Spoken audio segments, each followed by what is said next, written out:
드리고 싶냐면요. 지금 어디에 계시나요? 이 탕지국 집회 하시는 분들이 지금 곳곳에 다 있으신 거죠? 세종문화회관 쪽, 네. 전격버스 넘어서입니다. 네. 예. 저분들이 왜 저렇게 됐느냐를 이야기를 한번 해보고 싶습니다.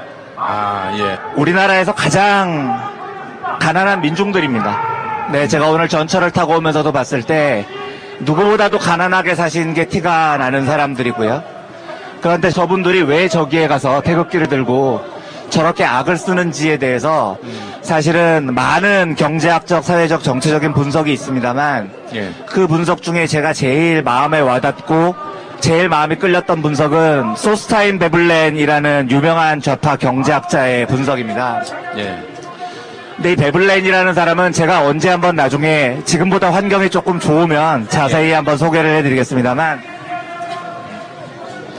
마르크스 이후에 가장 참신한 아이디어를 가지고 있었다는 좌파 경제학자 중에 한 명입니다.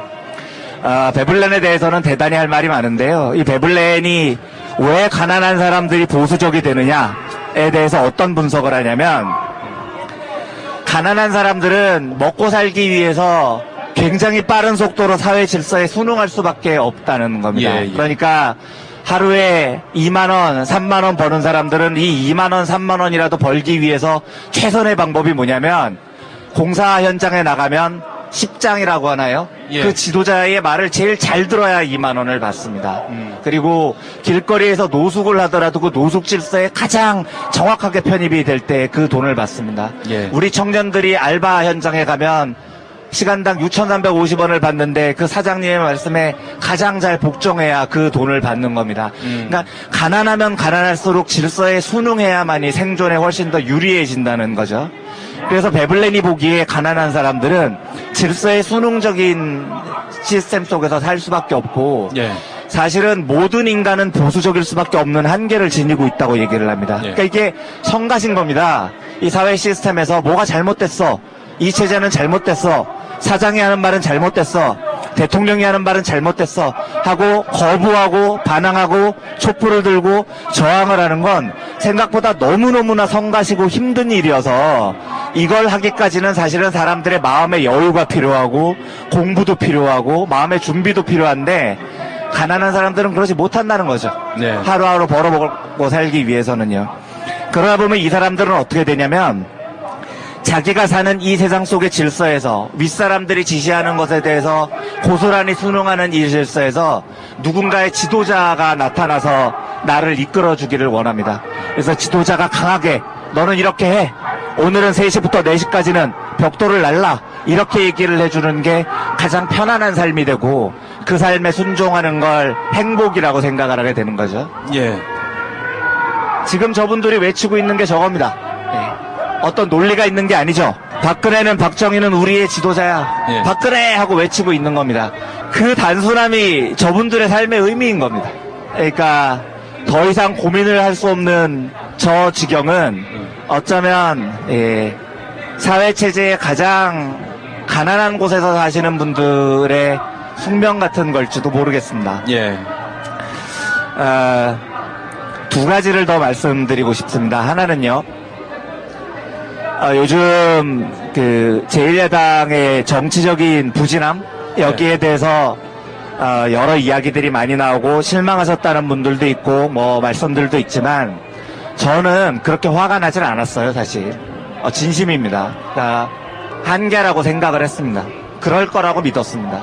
왜 그러냐면 이 이야기가 조금 불편하실 수도 있겠지만 지금의 민주당은 제가 제일 힘들어하는 대목은 이런 겁니다. 계급 속에 들어가질 못합니다. 이 사회의 가장 약자 속에 몸을 던지지를 못해요. 저는 어떤 한 정당이 표를 더 얻기 위해서 확장성을 가져야 된다는 것에 대해서 매우 찬성합니다. 그 전략도 필요하다고 생각을 해요. 그런데 가장 가난한 곳에 사는 사람들이요. 예. 의외로 투표를 해보면은요. 무지막지하게 보수표가 무더기로 쏟아져 나옵니다. 이유는 하나예요. 못 살기 때문에 생각할 겨를이 없는 겁니다. 생각할 예. 틈이 없고 늘 복종하면서 살아왔기 때문인 거죠. 그런데 그럼 그분들은 어떻게 하나요? 저는 우리 정치 세력들이 조금 더 가난한 가장 이 사회의 낮은 곳으로 몸을 던져야 된다고 생각을 합니다. 거기에서 얻어낼 수 있는 지지층이 정말로 산더미처럼 쌓여 있습니다.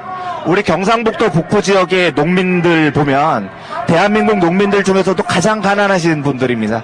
그런데 투표하면 무더기로 보수표가 나오죠. 그 표는 어떻게 할 겁니까? 포기할 겁니까? 그런데 우리 야당은 민중 속으로 스며드는 것에 대해서 매우 인색해요. 지금 300명 국회의원 중에 제일 많은 비중이 변호사, 검사 출신들이라고 하나요? 예. 정말로 기름때 묻은 노동자 국회의원이 몇 명 됩니까? 저는 기억나는 사람이 2명밖에 없습니다. 윤종호, 김정은 후보 2명밖에 없습니다. 네. 저기 저쪽도 있습니다. 네. 저기 자유당에 네.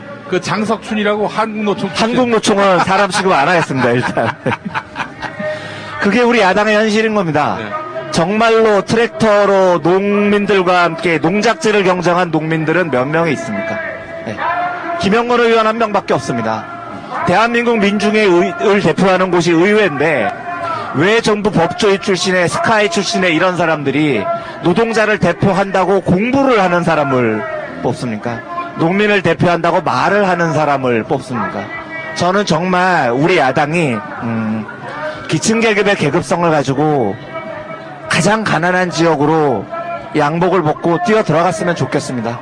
그래서 힘들지만 그분들을 설득했으면 좋겠습니다. 저분들로부터도 얻어내야 될 표들이 굉장히 많습니다. 예. 실제로 마르크스는 예. 저게 되게 쉽게 이루어질 거라고 생각을 했대요. 자본주의가 고도화되면 고도화될수록 가난한 민중들은 당연히 좌파 진보의 편이 될 거라고 너무 쉽게 생각을 했다는 거예요. 예. 그런데 소스타인 베블러는 그걸 단호하게 반대했습니다. 천만의 말씀이야. 가난할수록 보수화돼. 가난할수록 생각의 틀이 좁아져. 가난할수록 명령을 받는 걸 좋아해. 그러므로 결국은 가난한 사람들은 계속해서 보수화될 수밖에 없어. 그 속에 뛰어들지 않으면 이런 얘기를 하는 겁니다. 그래서 사실은 스탈린 이후로 공포 정치가 계속됐던 거 아닙니까? 맞습니다. 그리고 그 공포 정치가 아니면 이게 유지가 안 되고 지탱이 안 됐었던 면이 하나 있었던 거죠. 예. 한 가지만 더 얘기를 하고 마치겠습니다. 지금 이 자리에 나와 계신 분들 대단한 일을 하고 계신 겁니다. 네. 스스로를 칭찬해 주십시오. 네. 저희가요, 대단히 지적으로 진보적인 생각을 갖기에 가장 좋은 직군에 있는 사람들이 어떤 사람이냐면 대학 교수들이에요. 예. 왜냐하면 이분들은 직업이 책 보는 거거든요. 그리고 어느 정도 경제적인 여건도 됩니다.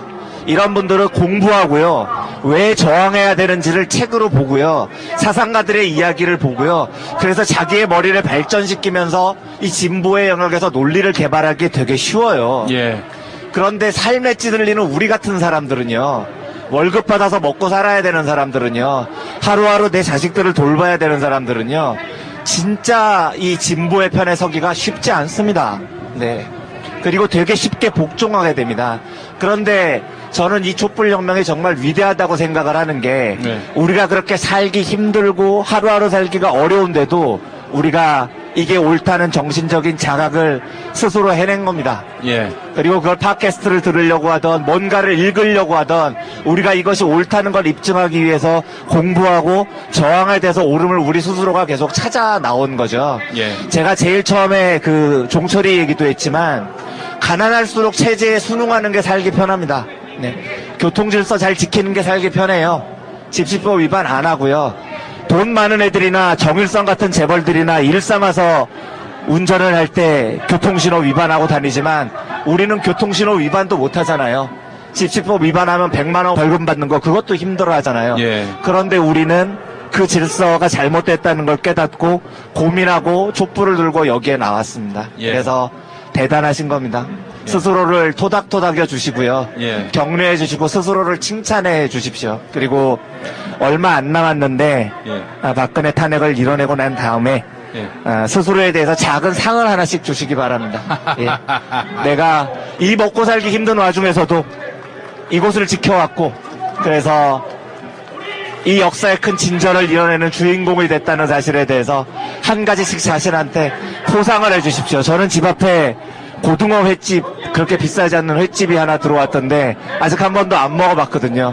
그래서 탄핵이 해결되면 모아둔 돈을 가지고 제 스스로 고등어회를 저한테 상을 주려고 합니다. 아, 애 많이 쓰셨고요.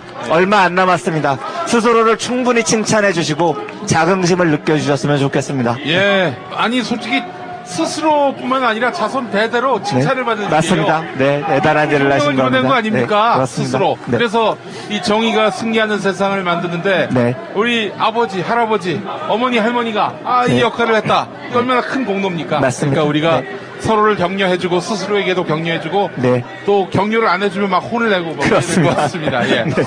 자, 오늘 사실 우리 이완배 기자님 여기 오시라고 할 땐요 텔레그램으로 뭐 여기 어차피 나오실 건데 잠깐 좀 오시죠. 네. 이렇게 했다가 아주 오늘 대봉변을 당하셨습니다. 불러주셔서 감사합니다. 네. 고맙습니다. 예, 항상 이런 식으로 우리 이완배 기자님께 어느 날 갑자기 보니까 생방송이 되고 어느 날 갑자기 보니까 갑자기 어마어마한 손님들 앞에서 방송을 해야 되고 그럼에도 불구하고 뭐 낯빛 하나 안 바꾸시고 그냥 하여튼 이 후배가 하자는 대로 잘해주셔가지고 영광입니다. 고맙습니다. 잘해주셔서 얼마나 감사한지 모르겠습니다. 예. 여러분 이완배 기자님께 큰 박수 감사합니다.